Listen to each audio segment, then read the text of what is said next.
When you think about the social dances that you see at the social and the social dances that you see at the Jack and Jill, is there any difference? And if so, is it a good thing or a bad thing? Well, let's find out. Hello, everybody, and welcome back to another episode of Zouk Nerds. My name is Alisson Sanji. Today, we're going to continue the conversation about what kind of dances are there. And we're going to be talking about the social dancing that we see on the floor and the social dancing we see at Jack and Jill's. What are the differences and how are they affecting our dance community? So, let's go.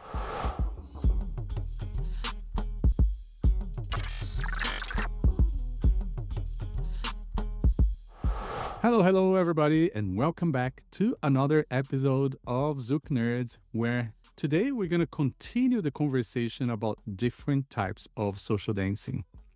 If you didn't watch or listen to the episode before, we did talk about the social dancing in terms of what inspirations do we get from class social dancing, class demos, versus the demos that you get on Instagram, on YouTube, on pretty much on social media, that are usually the ones that you get at events in large places where people are promoting themselves. But today we're actually going to be talking about the actual social dancing.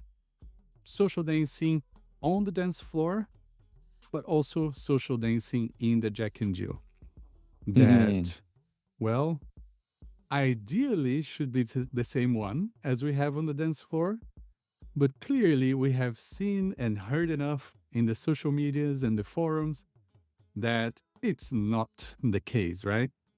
And today we have here our co-hosts. We have our Gui Prada Hello again. and Adayl Iost. Hello, humans. How's it going? Yes, guys. So let's talk about this. Something that we did mention in the last episode, which is the inspiration for actual social dancing.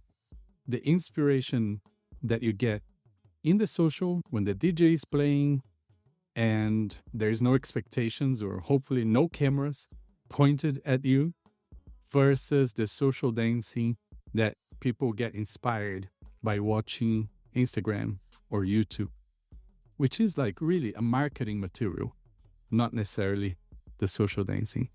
So what have you guys seen or heard about? Oh, but before, you had a very good question by the end of the last episode. Remember That's right. Can you repeat that? Yeah. Left on a course. cliffhanger. For, A heavy thank you for cliffhanger. the reminder, Gui.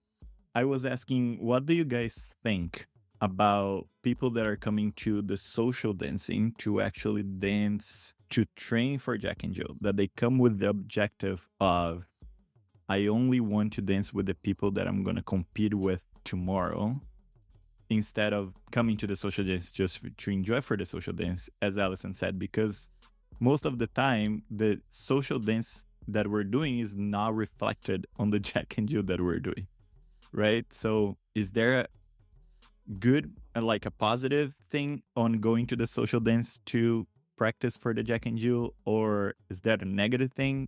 How do you guys all see this phenomenon? I'll give you the answer that I would give everybody when I was a lawyer. It depends. Back in the lawyer day, that was our standard response. It depends. I think people can go into the floor to train for Jack and Jill if the other person is game for it. If they come and look for and find a partner to train and they say, look, we might be paired up with the Jack and Jill later tomorrow or later today. What do you think? That we see how we are, how our connection is going? The other person says yes. Perfect. I see absolutely no problem with that. Super fine, actually. Because if both are sharing the same objective, why not?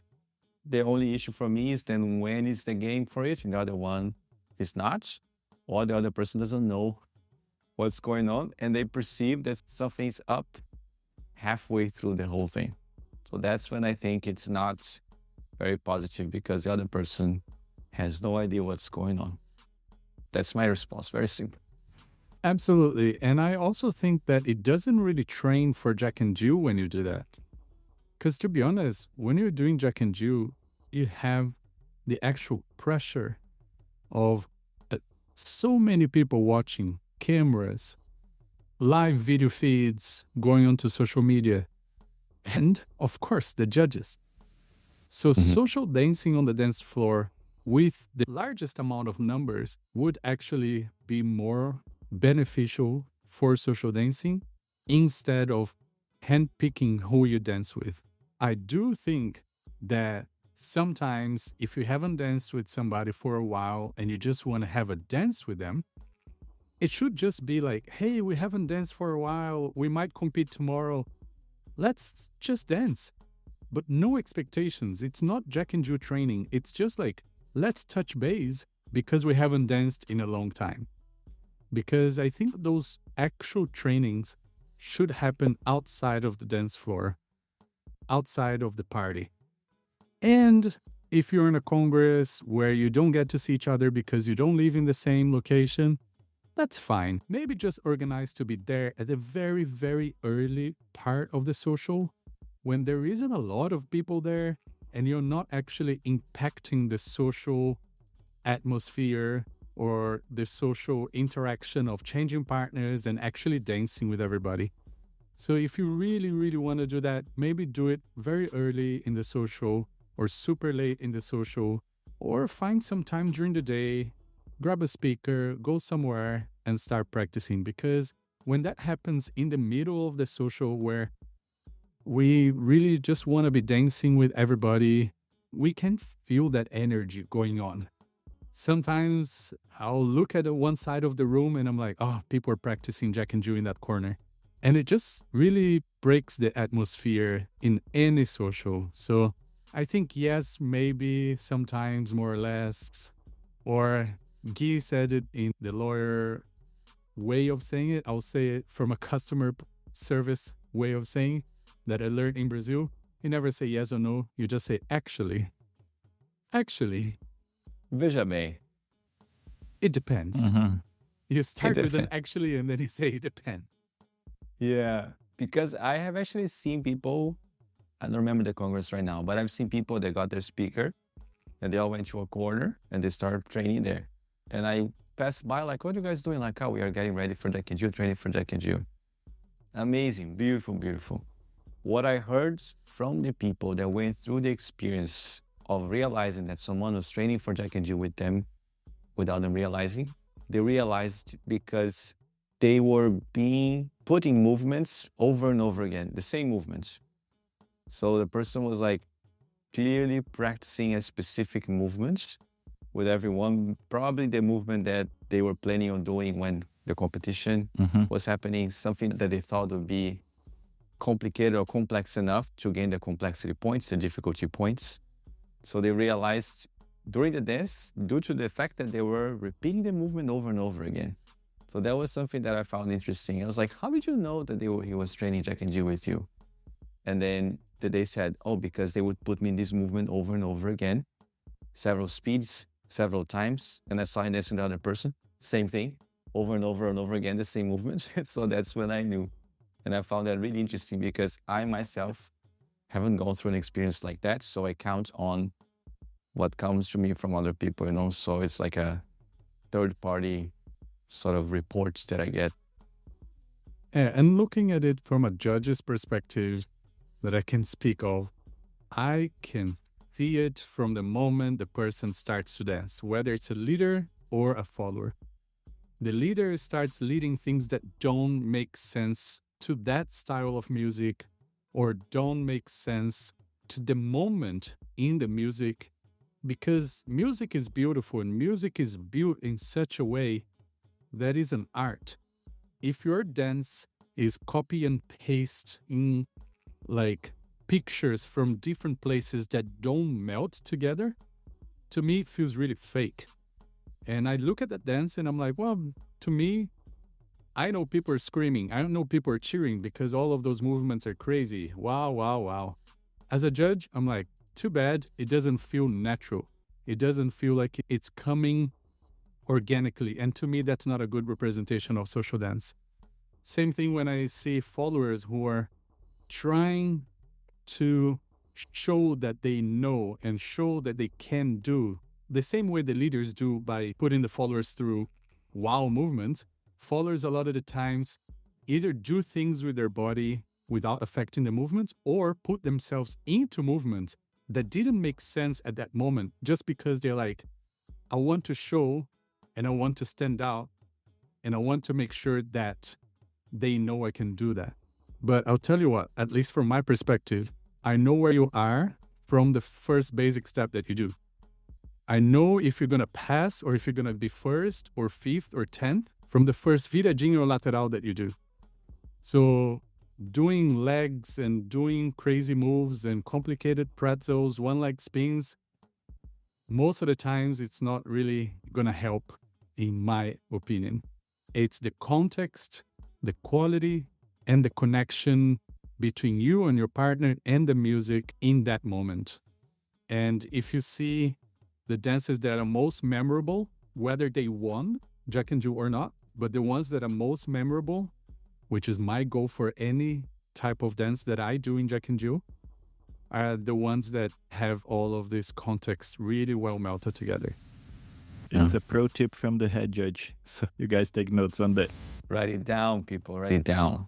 Because I think, too, that the dances in the competition, in the Jack and Jill setting, is the ones that are able to blend complexity and play in a way that is intertwined in a way that you don't even see the complexity, you see the play. You know that was happening there was really difficult. You're like, man, that shit is hard. But because of the playfulness and the way it's being done, you are more impressed by the fun of it than by the complexity. You get impressed by the complexity of it later, which is like at Adayl Zouk, the competition there was the dance with Vinny and Devon. That was epic. And it was play. But then when I watched later or when I recalled it, I was like, man, there was some complex things going on there. Devon put herself in counterbalance. Yeah? They went around, they did so many things, but during the time, we were just so mesmerized by the play, by how fun it looked, that the complexity got blended into everything, and that was beautiful to watch. And I could definitely see Vinny dancing like that in the social, And another he put note, a lot more. He went out a lot more. He finished like sweating and barely breathing. He said, bro, I gave my all. He said it to me like barely breathing, but I can see him doing that in the social. but that's the thing. I think in the end of the day, what's the difference between that dance and another dance that you felt, oh my God, all of this is hard? It's the skill of making it so easy, so organic, and so natural. That's something that I'm looking for, and I think a lot of the judges looking for. Yes, did you do all of those complex, high-level technique things? Yes. Did it feel to me that it was difficult, or did it feel to me that it was so easy and I only realized that it was difficult because I was actually looking at the technique? I was like, okay, wow, they just did that? Just like that? Okay, that was actually high-level technique, but it felt like they were just doing a viradinha. Versus somebody who is like trying and doing all of these very difficult things and it feels difficult. Like you're holding onto your seat and go like, oh my God, oh my God, oh my God, oh my God. Oh, okay, thank God. To me, that's not a social dance that I want to watch. And one more thing, another tip from a judge. Most of the times you get scores by how you recover, not by the right things that you did. Oh, you did a 1 single leg spins in advanced. Wow. I mean, like, you're in that advanced level. That is something that pretty much anybody can do. But were you doing single 1 leg spins and you could see that the axis wasn't good, but you did something to your body and your leader felt it and both of you improvised and got out of it and made it even better than if you didn't actually have all of that happening? I think that is so much better because it shows that you're not just training the one thing, but you're training how to be natural and how to adapt and how to deal with anything that happens. which again, to me, that is social dancing regardless of Jack and Jill, is when you can roll with the punches and still have a great time. For sure. And I was going to mention the same thing that Guy mentioned. I think recently on Zouk, we got the two good examples of Vinny and Devin with their super fun and play high technique dance. And then you get Leandro and Laura showcase the extreme maturity of a social dance on a Jack and Jill. Of like where I'm going to put the musicality on the right time and right place to just showcase that we're social dancing. You know, if you watch their dance, as Alison was mentioning, you see the high technique on the small things when you look for it after, when you're watching, right? Because it seems everything's so easy. It's just like flowing and bam, there it is, you know? And mention something real quick what Guy said. I experienced actually what you said about being hunted down for practice of Jack and Jill without knowing it. First time that I got to Europe last year, I went to an event that literally only the artists know who I was, none of the attendees. And I was just there like the DJ. I'm the DJ of the event. On Friday, everything was normal. But then on Saturday, people realized I was the only one that they didn't know that was going to compete on the Jack and Jill on the intermediate division. And then suddenly all the follows were coming to me and they're like, oh, you're competing with us tomorrow on the Jack and Jill. I need to feel how your dance is. Please dance with me right now. It's not like because they wanted to dance with me. They wanted to see what they're getting on the Jack and Jill tomorrow. And funny enough, my joke was like, yeah, we can dance, but you know, the Jack and Jill is just like a Kinder egg. You draw me, you never know what toy is going to come inside of the thing. Because it is a different experience, at least in my perspective, of what I'm going to do on a social dance, what we're going to do on the Jack and Jill. As Alison said, with the pressure of the judges watching, you don't know what the song's playing. You get that anxiety moment that takes us to a different route that is not a completely one-to-one reality to what a social dance actually is, right?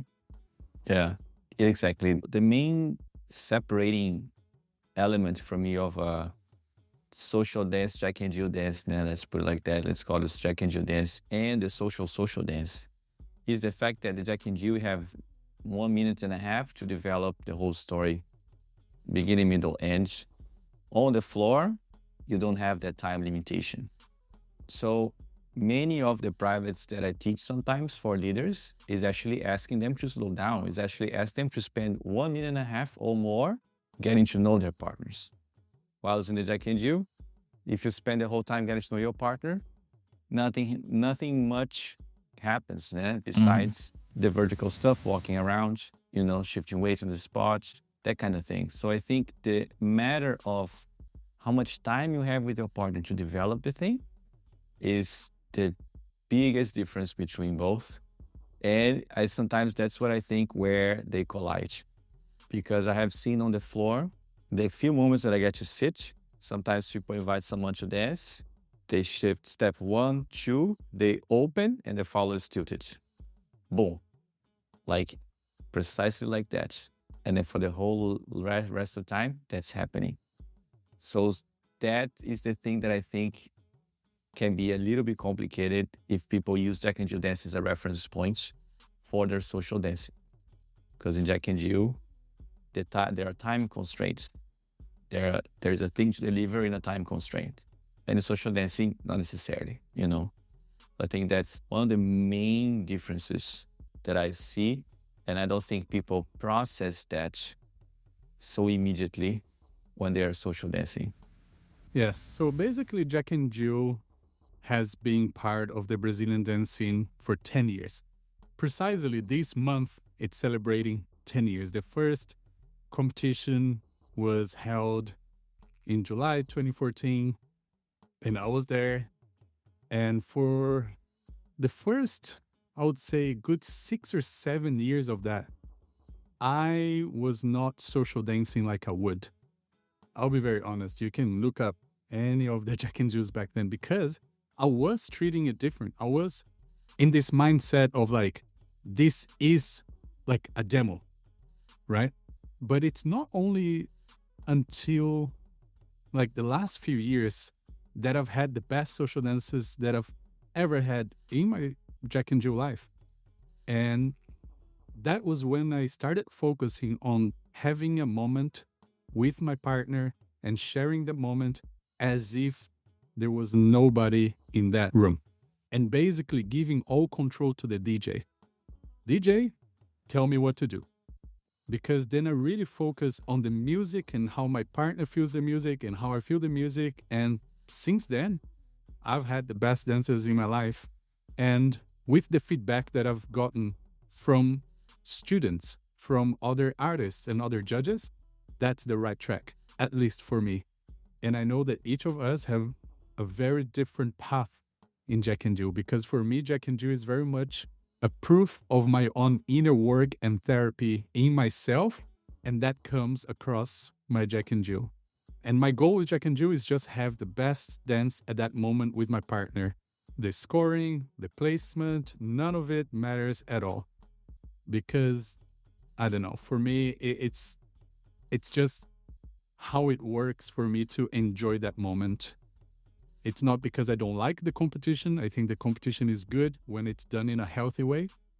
And for me, that's the healthy way of participating, to really being focused on the experience between me and my partner and not really focus on the external factors. Mm-hmm.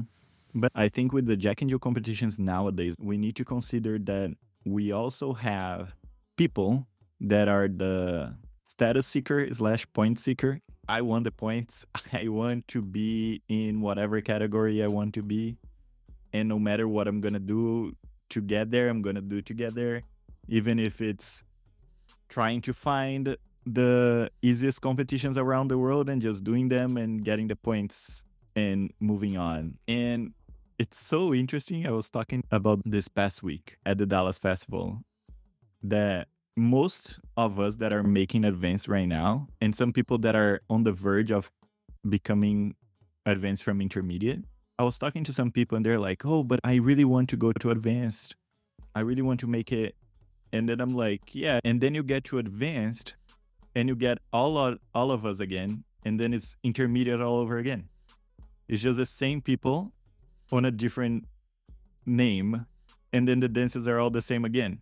You know, because like most of the advanced people are going to All-Star right now. So we're just bumping up like the name, but not the people.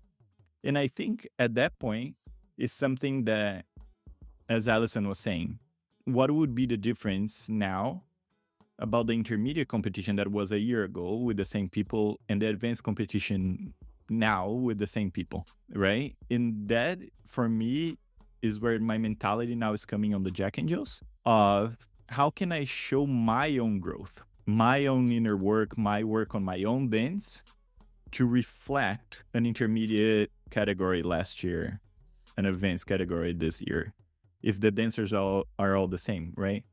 Because if we all come and show the same thing, it's still going to be fine, right? We just change the name of the category and great. But I do feel what Allison said of what can I show to myself where my own personal growth is, not to necessarily other people, but for myself, where the dance growth is, you know? Yeah. It's very interesting hear you guys saying about personal growth and showcase the personal growth and show the personal growth. I asked you the same question my therapist asked me when I was talking to her about Jack and Jill's and the nerve-wracking experience that it was for me to be in Jack and Jill and how that was completely screwing me up. We had this conversation about what it is, how it works. She was wanting to understand a little bit more because I was created on the floor, social dancing, hours and many hours a week during years. So social dancing, nobody's watching you. I mean, nobody that you know is watching you. Some people are watching you, but it's a different kind of watching.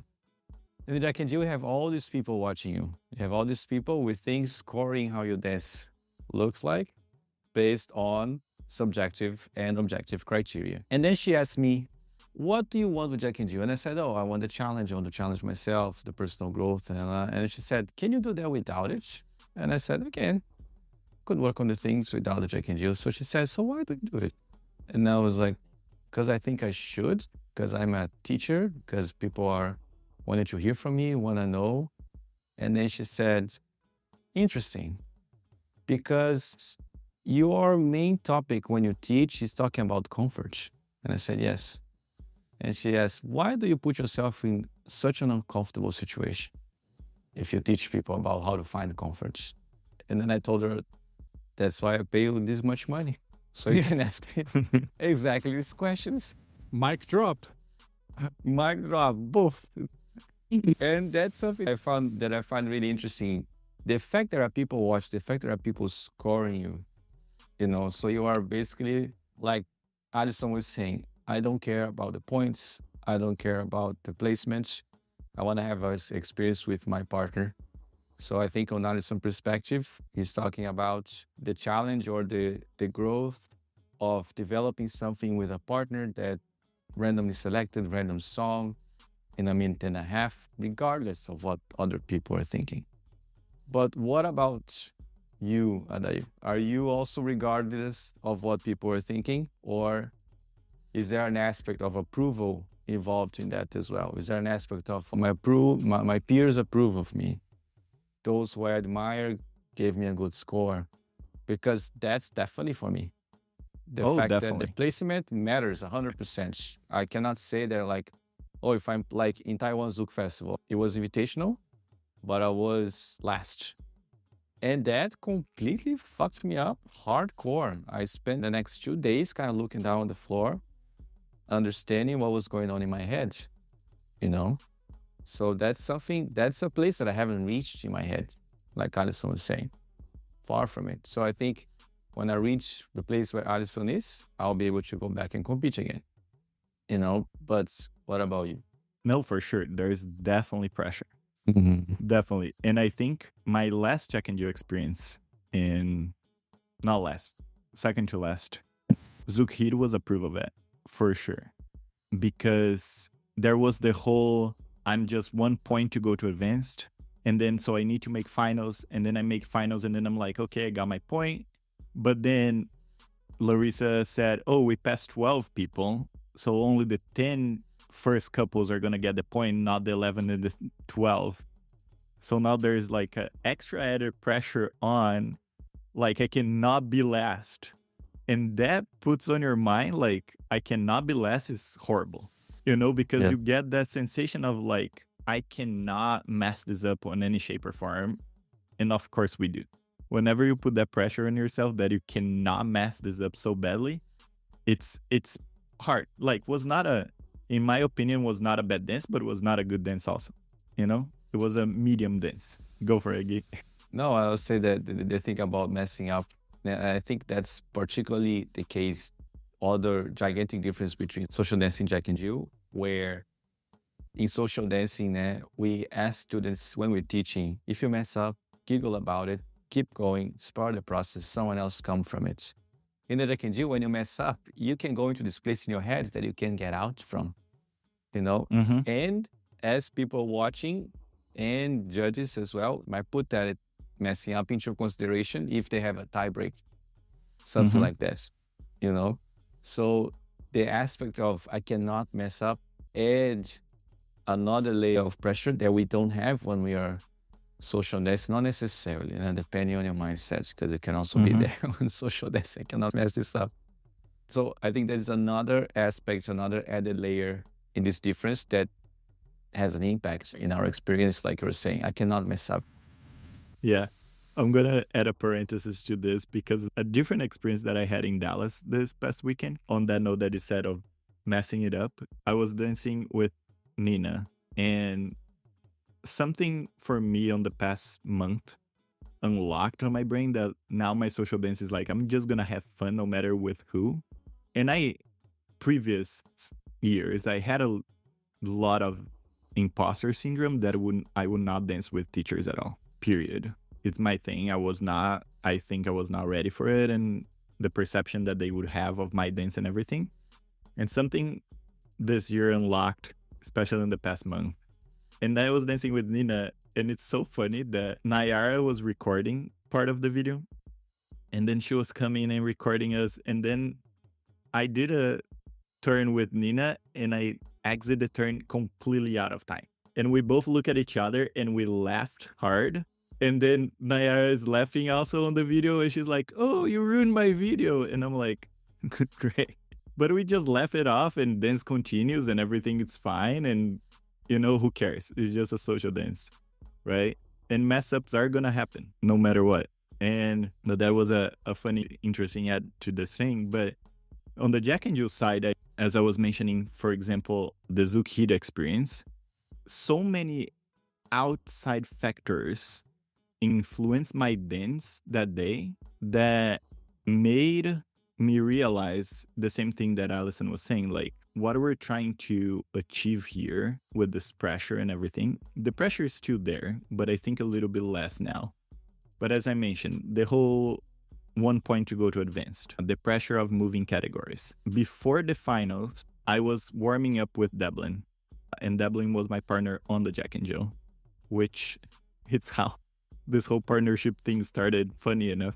And we're warming up. And after we finish, about like 3 or 4 people came to us and said, if you guys get each other on the finals, there's no chance you guys don't win.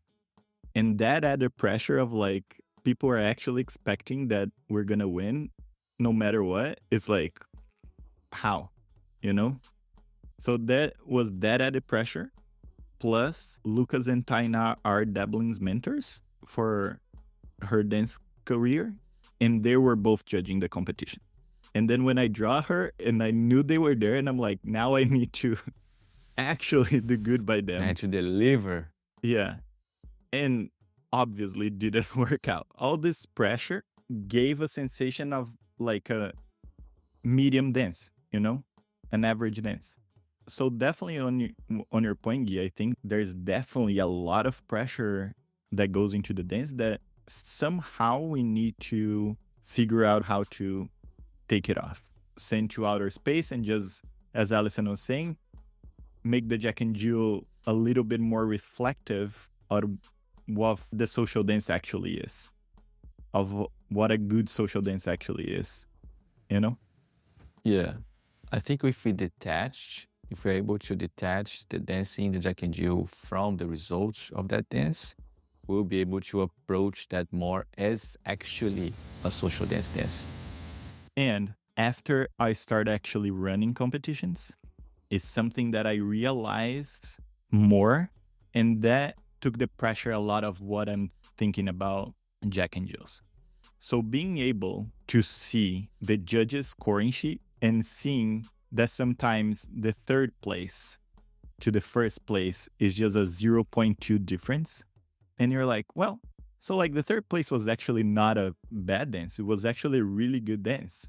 The other people just did a 0.2 better. And that might be reflective even on 5th place, 6th place, And sometimes, as you said, Gui, we think about the placement as a reality and not necessarily on how the dance felt and how the dance is to judge us. So maybe, for example, in Taiwan, as you mentioned, you're last place, but you're last place by 0.7 and not by 10 points, Yeah. So it's a very interesting perspective that as competitors, we don't get, because I think also someone asked me like, oh, so why don't we just post all the raw scores of the judges? And I'm like, that would create so much fuss around the world of like, why they gave me 9.7 and the other person 9.8 and like, but it's still something for people to still realize that not necessarily because you didn't win, your dance was bad. You can be 4th or 5th place and have still a great dance, Yeah. I think the main point for me here, and that's where I thought about 2 differences already, the time that we have and the mistake, the approach to mistakes, is the third aspect that I wanted to share that came out of this competition in Taiwan. Because I got so messed up in my head that I reached out to 3 judges and I talked with them. And luckily for me, they were very open in sharing their perspective. And I was wanting to just confirm stuff they already suspected was the case. And biggest takeaway, my biggest takeaways were two. One of them said, Gui, in this category, man, considering what the young generation is doing, what they're bringing to the floor, we gotta bring two. He admitted that we have to show stuff. We have to put it out there. And the other conversation that I had, I asked, so a dance that is more basic, there's more simple, connected, musical, it's not enough. And then they said, it's good to watch, but not to win. So I have this in written form. So that was for me a confirmation from three powerful Supreme judges that they said, one, at this level, at this category, Invitational Advanced All-Star, we gotta bring it because difficulty levels are a thing. Difficulty points are a thing. Showmanship points are a thing.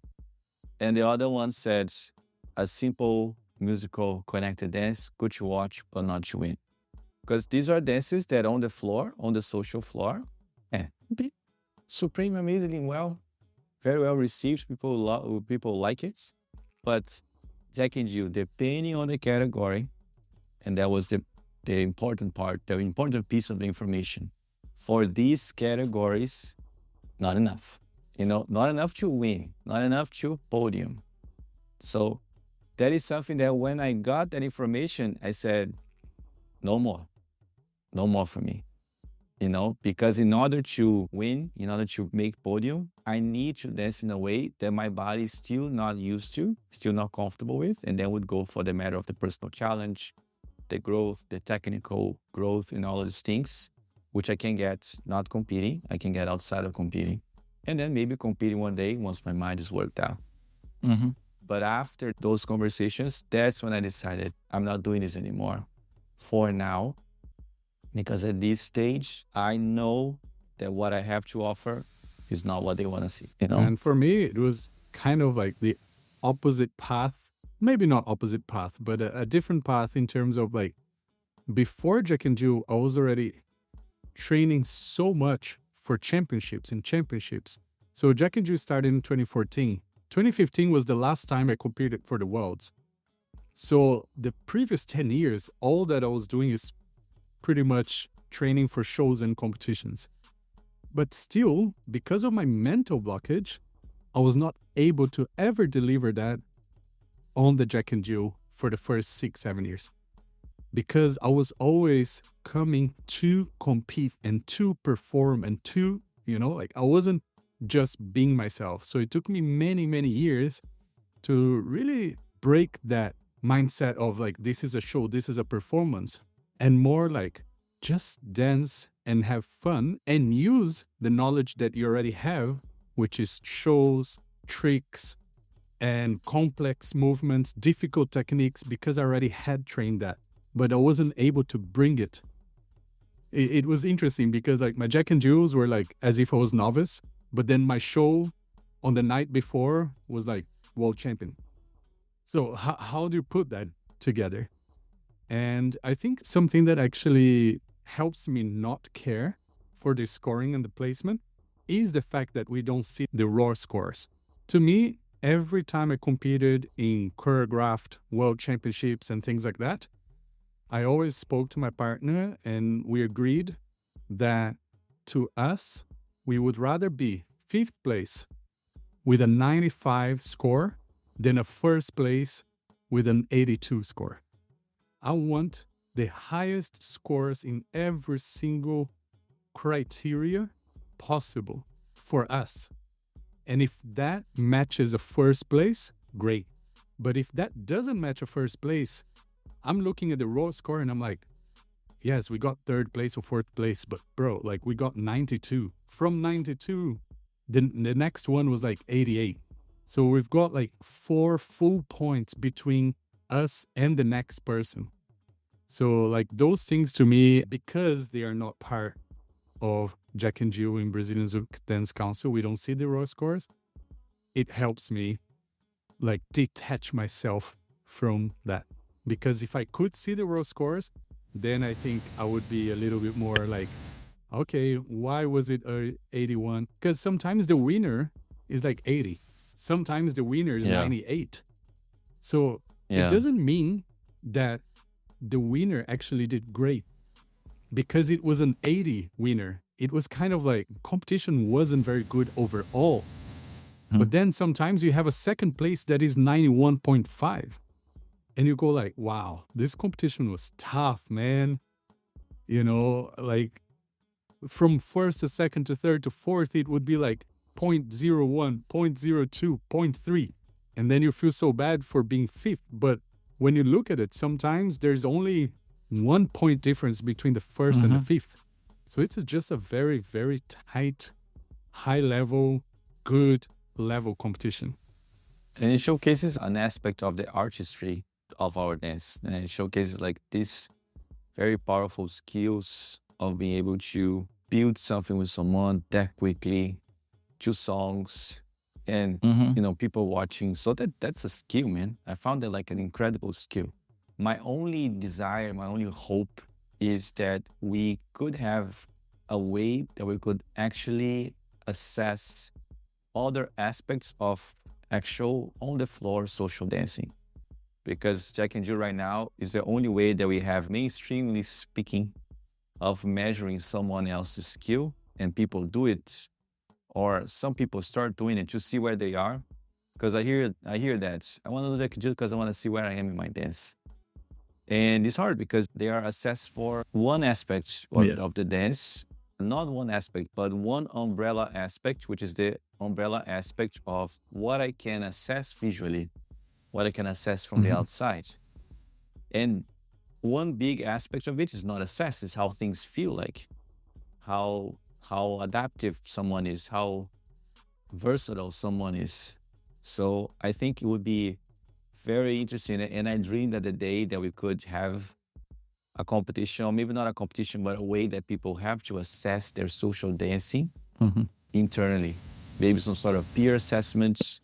When I was bolsista at Jaime, we had the Bolsista 21 day. I don't know if I told you guys about Bolsista 21. Was like 21, was like Bolsista 21 is the name.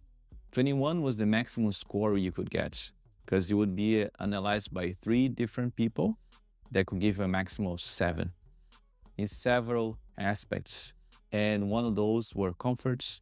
The other one was versatility. The other one was adaptability, because we needed to dance with them 4 different styles. So then we were assessed in how it felt like dancing with us. So that kind of evaluation, that I was excited for, because it was somebody that actually danced with me and gave me comments and gave me a score on aspects beyond the visual. Because actually there was no visual assessment. It was all somebody would dance with you, and that person that danced with you would score you. So I wish that we had something, because I think then we'd have a true social dance assessment that encompasses everything. Yeah, I think that's a good point that you made, Guy, that, for example, I think it's a good way that Darius and Laura doing Canada Zouk for assessing their advanced programs. They do a Jack and Jill style that you have like the teachers watching and assessing visually if you can go to advanced or not.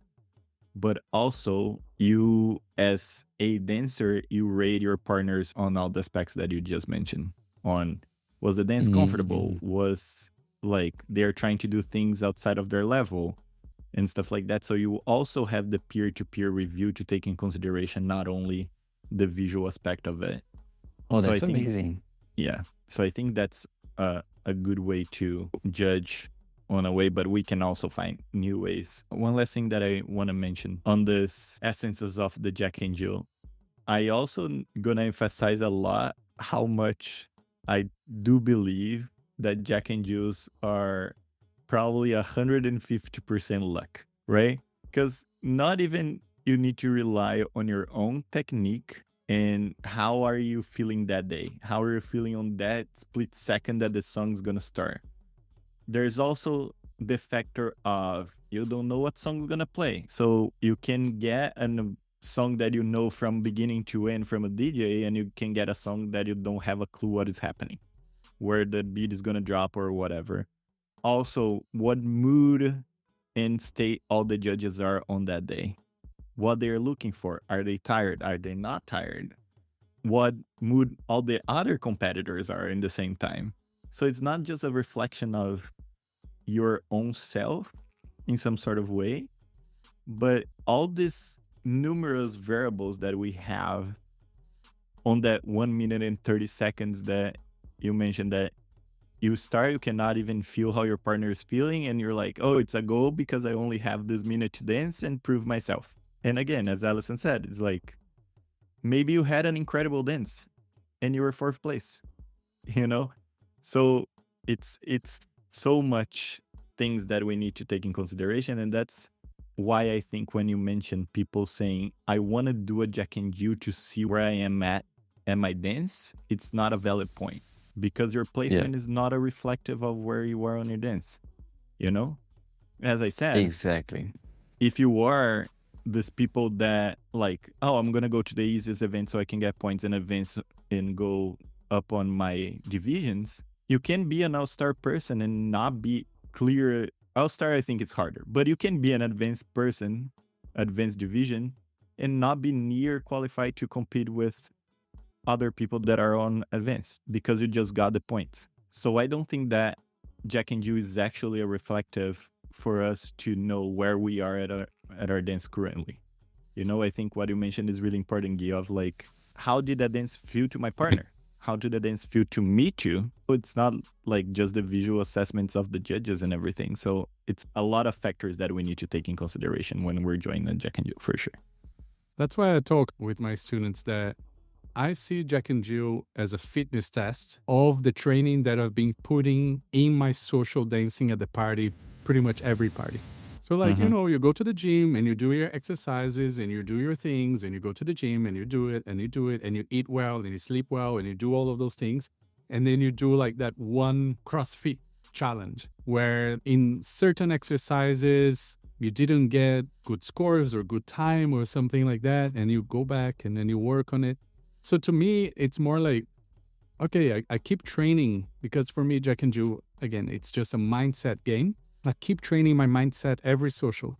Mindset, be free, let the judgments go away, enjoy and listen to your partner and all of those things. And then I go to Jack and Jill, and then I don't even think about it. I just go like, okay, it's a social. And I try to put that with all of the external factors pressuring, but I'm like trying to create this bubble of like, I am fine. None of these things are going to get to me. And that's how I see it. It's like a fitness test for my mindset strength. I think that It's a good visual. It's a good visual. I like it. yeah, in that case, like for me, Jack and Jill can be healthy if you put the right mindset to it, and if you're ready and prepared, and if you've done the work to mitigate the things that may not make that competition enjoyable for you. And with the luck factor, I think the only luck factor that there is really is the judges' priorities and taste. Because so many times I want to dance with somebody at the social, or somebody wants to dance with me.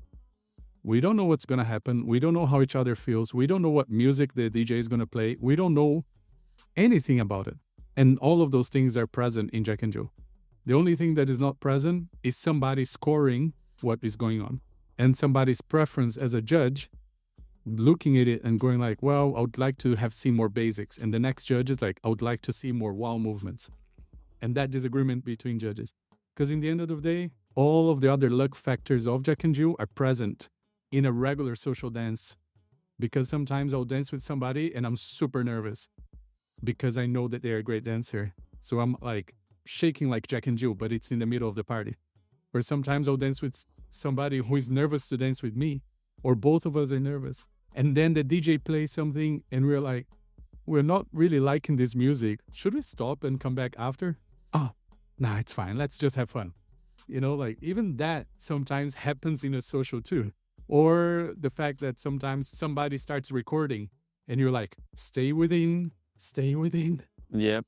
Don't Don't stress get about that possessed. camera. Don't get possessed. Yeah. Because it happens. Like, judges is the only thing that I'm like, yeah, you can't control the judges, but just block that off, at least at that moment.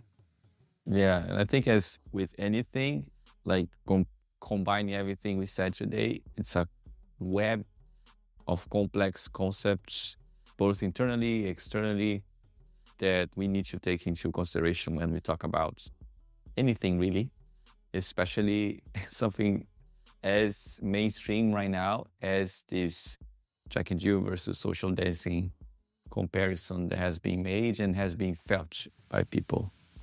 Absolutely. And I do think that we have discussed a lot, and there's a lot for people to think about and for people to reflect.